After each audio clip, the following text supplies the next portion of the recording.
Ito na nga, Nay. Matapos ang ilang araw nang maipost mo ang iyong interview na part 2 kay Mami Inday Barreto, naglabas ng kanyang mga saloobin itong si Miss Marjorie Barreto through her Sokmed account.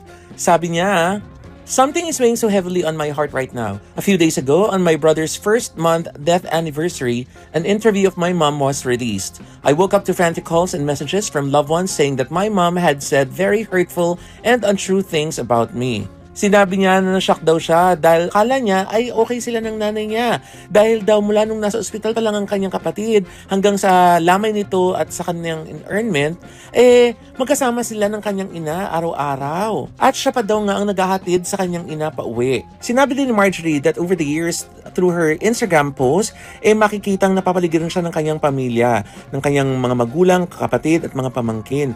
Kaya daw panaginip lang ba yun na lagi silang magkasama? At ito rin ang kanyang resibo para pabulaanan ang sinabi ng kanyang ina na hindi daw niya ini-invite si Mami Inday dahil ikinahihiya niya ito.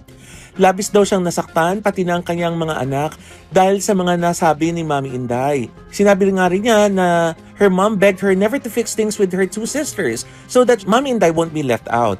Ani pa ni Marjorie, the part 2 interview was just as false, unfair, and destructive as my mom's part 1 interview about Raymart.